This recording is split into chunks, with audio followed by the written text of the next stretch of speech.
Hello दोस्तों, आज हम लोग इस लेक्चर में अध्याय 3 निर्देशांक ज्यामिति करेंगे, जिसका पहला पार्ट है। तो इसमें पहले पार्ट में हम लोग कुछ बेसिक बातों को सीखेंगे कि निर्देशांक ज्यामिति है क्या।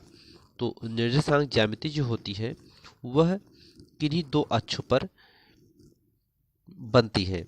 जैसे हम लोग पिछली कक्षाओं में पढ़ चुके हैं। अगर ये मान लीजिए यक्स अक्ष है, इसको यक्स और यक्स डैश मान लेते हैं। तो इसमें क्या होता है, मूल बिंदु होता है ओ, और इधर क्या होता है, प्लस होता है, और इधर क्या होता है, माइनस होता है।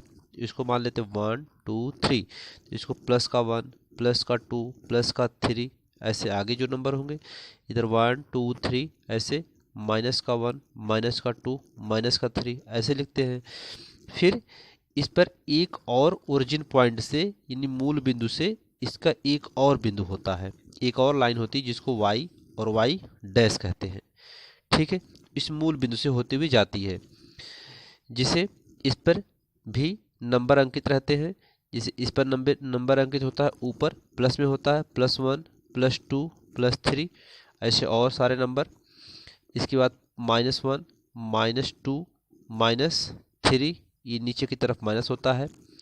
तो ओरिजिन पॉइंट से एक्स अक्ष पर दाईं ओर प्लस और बाईं ओर माइनस, और मूल बिंदु से वाई अक्ष पर ऊपर की तरफ प्लस और नीचे की तरफ माइनस होता है। ठीक है, इसको वाई अक्ष को हिंदी में बोलते हैं कोटि,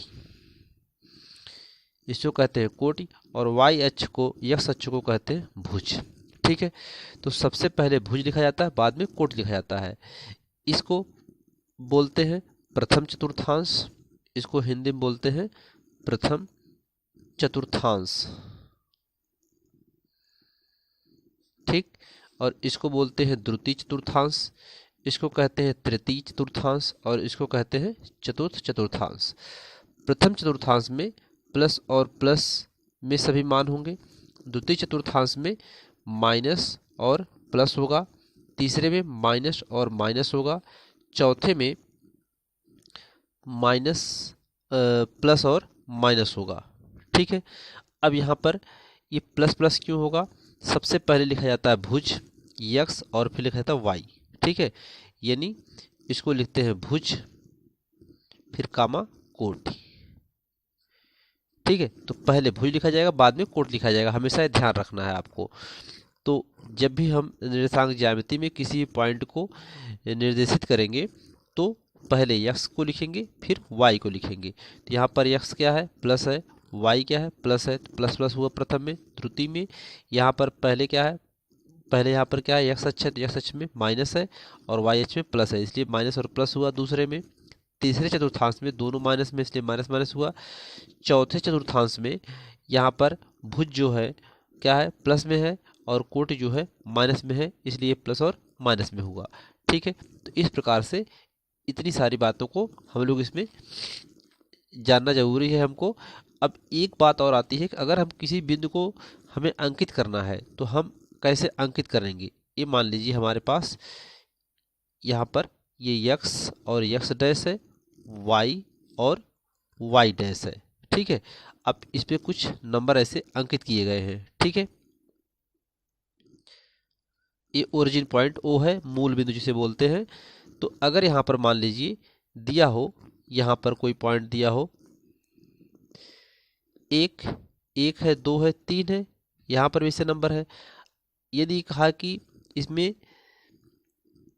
1 और 2, तो ये बिंदु दे दिया, ये बिंदु कितनी दूर पर स्थित है, तो ये बिंदु जो है कितनी दूर पर स्थित है, तो यहाँ पर कितना पॉइंट चला है, 1 चला है, यहाँ पर कितना चला है, 2 है, तो इस पर कितना लिखेंगे, तो सबसे पहले यहाँ पर 1 है और यहाँ पर 2 है, सॉरी।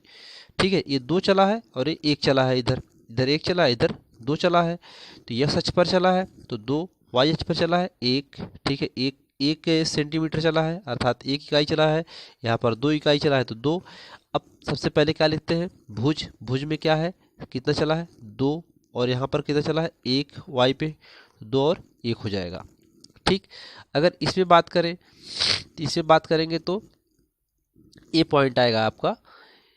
अगर इस यहाँ और इसकी बात की जाए, मान लो ये पॉइंट मिला दिया गया, तो यक्स अक्ष पे कितना चला है, 3, वाई पे कितना चला है, 2। तो ये बिंदु क्या होगा, मान लीजिए बिंदु P है, ये मान लीजिए Q बिंदु है, तो Q बिंदु किस पर स्थित है, 3 और 2 दूरी पर स्थित है। ठीक है, ये माइनस में होगा 3, ये क्योंकि माइनस में होता है तो -3 होगा और 2 होगा।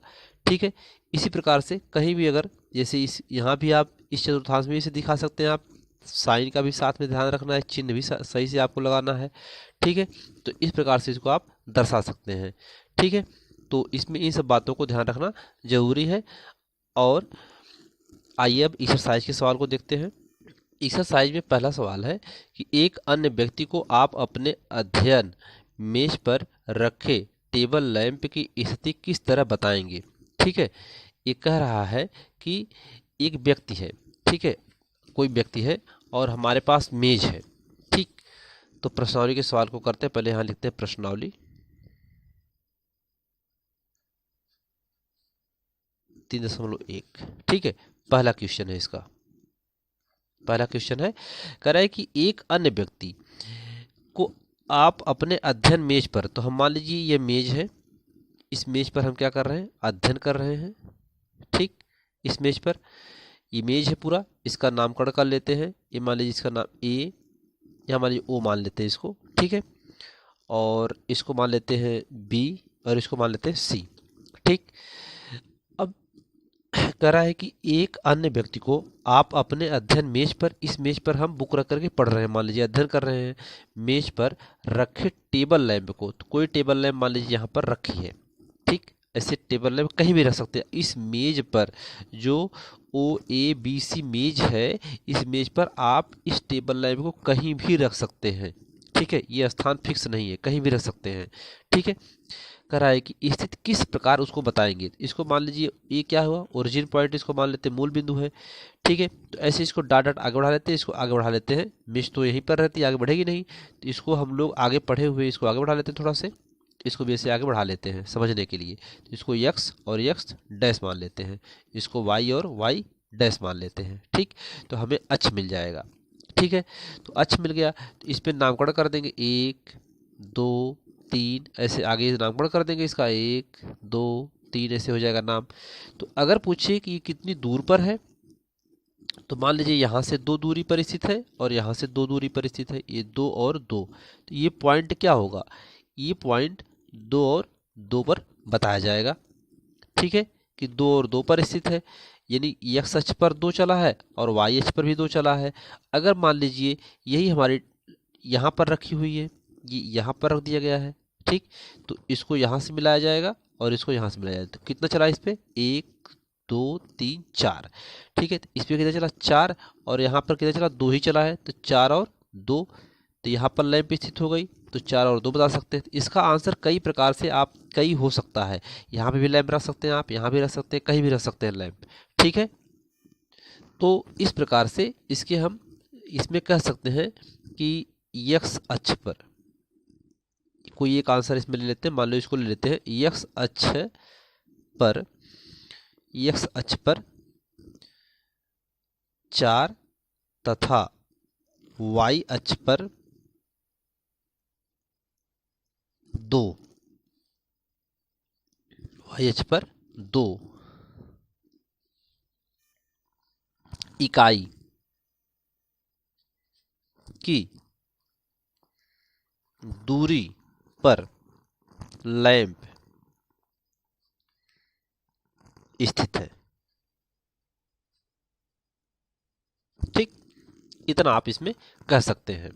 ठीक है, इस प्रकार से हम पहले लैंप को उस अन्य व्यक्ति को, जो अन्य व्यक्ति उसको स्थिति को बता सकते हैं कि इधर से ये 4 इकाई, x अक्ष पे 4 इकाई चला और y पे कितना चला 2, तो 4 और 2 यह उस पर उपस्थित है, वहां पर स्थित है लैंप। ठीक है, या 2 और 2 भी बता सकते हैं आप, कुछ भी बता सकते हैं।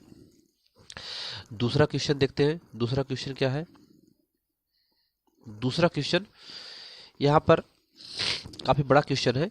कह रहा है कि एक नगर में 2 मुख्य सड़कें हैं जो नगर के केंद्र पर मिलती हैं। ये 2 सड़कें उत्तर दक्षिण दिशा और पूर्व पश्चिम की दिशा में है। नगर की अन्य सभी सड़कें इन मुख्य सड़कों के समांतर परस्पर 200 मीटर की दूरी पर हैं। प्रत्येक दिशा में लगभग 5 सड़कें हैं। 1 सेंटीमीटर बराबर 200 मीटर का पैमाना लेकर अपनी नोटबुक के नगर का एक मॉडल बनाइए। सड़कों को एकल रेखाओं से निरूपित कीजिए। यानी ये क्वेश्चन जो कर रहा है यहाँ पर तक क्वेश्चन यहाँ पर ये कर रहा है कि जो सड़क है यहाँ पर एक फिगर पहले ड्रा कर लेते हैं थोड़ा से, तब समझ में ज़्यादा आएगा हम लोगों को। यहाँ पर ये मान लीजिए ऐसे है और ये क्या है ऐसे है, ठीक है। ये मान लीजिए x और x डैश होगा और ये होगा y और y डैश होगा, ठीक है। अब इसमें आगे देखते हैं जो कह रहा है कि ये मान लीजिए ओ केंद्र है। अब यहाँ से कह रहा है कि 5 सड़कें गई हुई हैं, 5 सड़कें गई हुई हैं, ठीक है। और 1 सेंटीमीटर और 200 मीटर मानना है। इससे पैमाना अगर हम 1 सेंटीमीटर को 200 मीटर के बराबर मानेंगे इसको, ठीक है। अब ये कह रहा है कि अपनी नोटबुक पर हमें उसका मॉडल बनाना है, ठीक है। अब केंद्र से ये सड़कें उत्तर दक्षिण की दिशा और पूर्व पश्चिम की दिशा, यानी उत्तर दक्षिण ये नॉर्थ होगा और ये उत्तर दक्षिण और पूर्व पश्चिम की दिशा में सड़क बनी हुई है, ठीक है।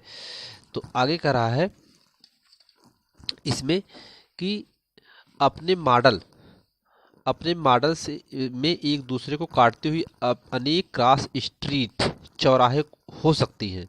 बहुत सारे मतलब जब इसको काटेंगी सड़कें तो बहुत सारे इसमें चौराहे हो सकते हैं। एक क्रॉस स्ट्रीट 2 सड़कें से बनी है। एक क्रॉस स्ट्रीट किससे बनी? 2 सड़कों से बनी हुई है, जिनमें से एक उत्तर दक्षिण दिशा में जाती है और दूसरी पूर्व दक्षिण दिशा में जाती है। प्रत्येक क्रॉस स्ट्रीट का निर्देशन इस प्रकार किया जाता है कि यदि दूसरी सड़क उत्तर दक्षिण दिशा में आती है और 5वीं सड़क पूर्व पश्चिम दिशा में जाती है और ये क्रॉसित पर मिलती है, तब इनके क्रॉस स्ट्रीट 2, 5 कहेंगे। इसी परंपरा में से हम ज्ञात कीजिए कि कितनी क्रॉस स्ट्रीट को 4, 3 माना जा सकता है, कितनी क्रॉस स्ट्रीट को 3, 4 माना जा सकता है। क्वेश्चन को करते हैं यहाँ पर। तो सबसे पहले हम क्या करेंगे कि जो ओरिजिन पॉइंट है, ओरिजिन पॉइंट से हमें 5 सड़कें लेनी है, ठीक है। कितनी सड़कें लेनी है? 5 लेनी है। तो यहाँ पर हम 5 सड़कें बना लेते हैं, ठीक। तो ये हो जाएगा। पहले यहाँ पर यह सच जो लिए हैं इसको मान लेते हैं क्या कि ईस्ट है, ठीक है। और ये क्या है? वेस्ट है, इधर वेस्ट है और इधर क्या है? साउथ है और ऊपर क्या है? नॉर्थ है, ठीक है। ये है।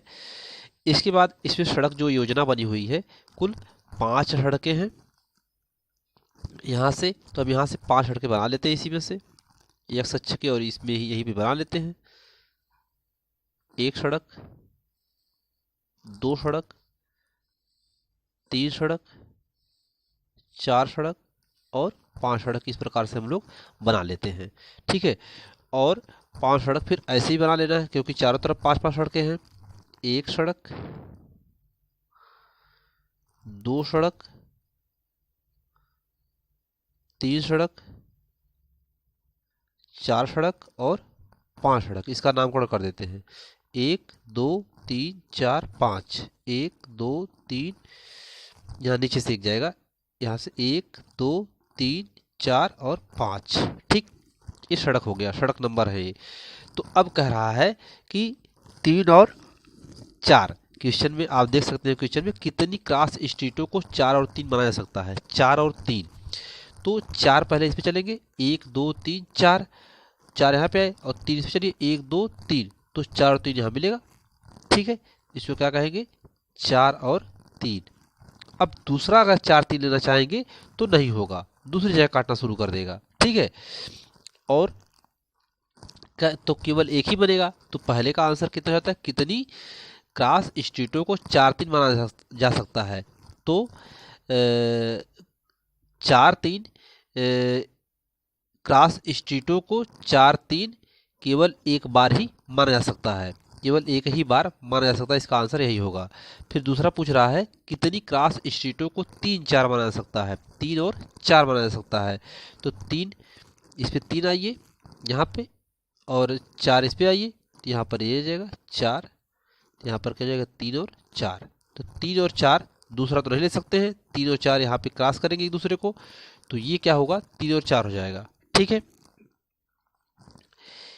ये बस इसमें इतना ही बताना था आपको कि ये जो 3 और 4 और 3 क्रॉस स्ट्रीट है वह 1 होगा और 3 4 जो होगा वो भी 1 ही होगा। तो दोनों में आंसर सेम रहेगा, केवल 4 3 और 3 4 लिखना है। तो क्या लिखना है, कितनी क्रास स्टेटों को 4 3 बना सकता है। तो लिखा जाएगा कि 4 3 क्रास स्टेट को केवल 1 ही माना जा सकता है और 3 4 क्रास स्टेट को केवल 1 ही माना जा सकता है। दोनों का आंसर यही होगा।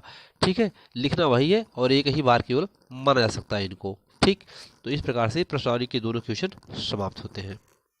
दोस्तों, इस वीडियो में गणित कक्षा 9 एनसीईआरटी पर आधारित करवाया जा रहा है और आपको यदि वीडियो अच्छा लगे तो प्लीज़ लाइक, सब्सक्राइब और शेयर करें। धन्यवाद।